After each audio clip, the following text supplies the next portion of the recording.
President Barack Obama was born to a middle-class family in Hawaii.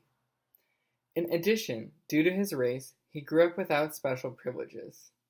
Yet, without being born privileged like many of his presidential predecessors, he worked through many challenges and became the leader of our nation and our first African American president.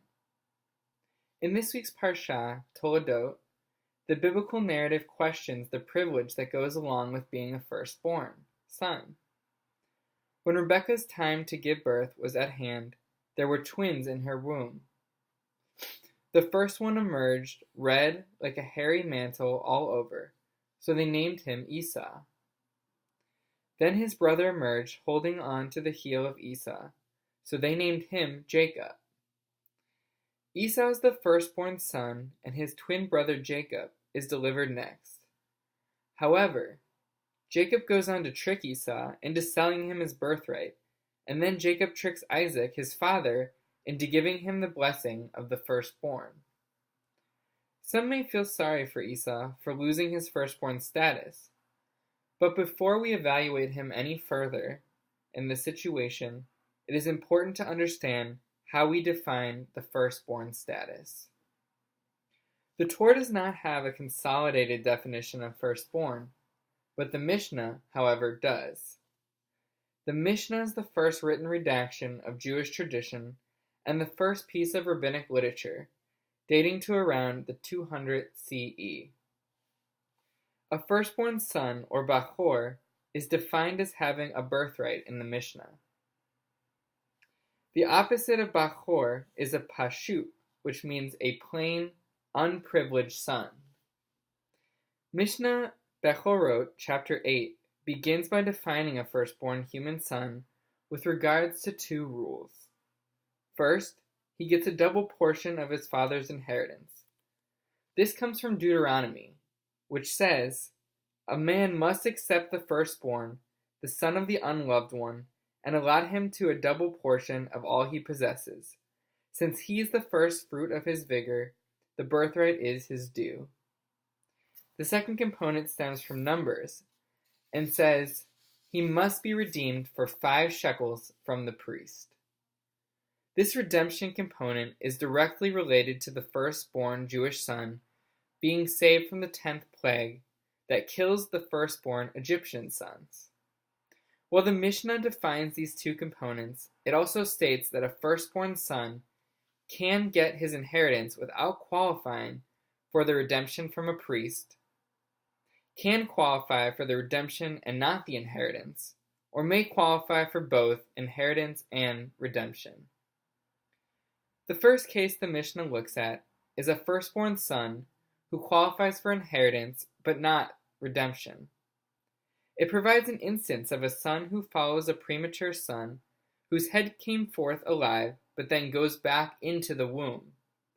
The child born afterwards in this situation gets the inheritance but not the redemption. The live child gets the inheritance for being the firstborn son but not the redemption since he was not the first to open the womb. The Mishnah presents the opposite case with regards to a firstborn son receiving the redemption but not the inheritance. For instance, when a woman becomes pregnant by a man who already had kids with another woman, the firstborn son can be redeemed, but does not qualify for the inheritance of the double portion. He has opened the mother's womb for the first time, but he is not the father's firstborn son. What we learn from the Mishnah presenting these situations is that when a son opens the womb for the first time, he needs to be redeemed. However, with regards to inheritance, the rabbis teach that it is not about opening the womb, but being the first son to be born to the mother and the father. The last type of case we learn about is one where a firstborn son does qualify for the inheritance and the redemption. The Mishnah concludes that a son can be considered a firstborn with regards to both inheritance and the redemption if he follows a very early miscarriage that does not resemble a human fetus and is the first live boy to be born to his mother and father. It could, however, be difficult to distinguish this type of scenario. The Mishnah points out some important Jewish values that help us to understand why the idea of a firstborn son has been cherished by the Jewish people for such a long time. By defining a firstborn son as the one that opens the womb, emphasis is being placed on how important it is to be fruitful and multiply. In reality, every child born represents an act of opening the womb of his mother and carrying on the seed of our people, not just the firstborn son. The inheritance this Mishnah speaks of, with regard to receiving a double portion of the father's estate, can be seen to represent passing down leadership and prosperity for the future generations. The Mishnah is making a case for the firstborn live son to be the one to take on this position, but does not make the case for why another child cannot have the ability to take on a position of leadership in carrying on the family name. Thus, we can take the value the Mishnah places on passing down leadership and say that anyone who is ready to be a leader should have the opportunity, because the Jewish people are in need of strong leadership in order to continue to prosper in the future. Finally, the Mishnah does say it is possible to classify one as a firstborn son in respect to both being redeemed for opening the womb and for getting inheritance. This status, especially after listing all the cases above that can prevent a son from fully achieving firstborn status, is challenging and arguably arbitrary status to give any child. Thus, my interpretation of the Mishnah is to focus on the important values of procreation and leadership for the future, and to stop focusing on who has firstborn privileges when it is so difficult to determine. No child should ever be deemed pashut or unprivileged, as everyone has the ability to rise to these values. Even though Jacob was not technically the firstborn son, he adhered to the two major values that the Mishnah has taught us.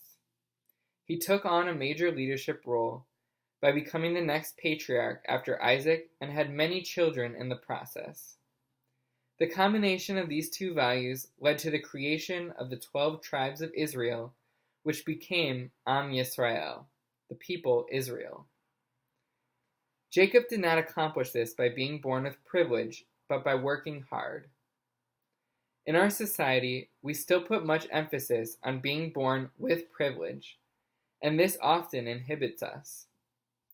There are many people in the world that have a potential for excellence, but are not born with privilege, and therefore do not have equal opportunity. Regardless of our political views, President Obama is a man who rose to a powerful leadership role in our nation without being born privileged, just like Jacob did in the Torah. Let us use these cases as examples of what can be when we disregard born privileges. If we want to maintain a strong Jewish people, we must recognize this issue and adhere to the values of having many children without ascribing special status to any of them. Instead, let us give all of them the potential to lead our people towards strength and prosperity.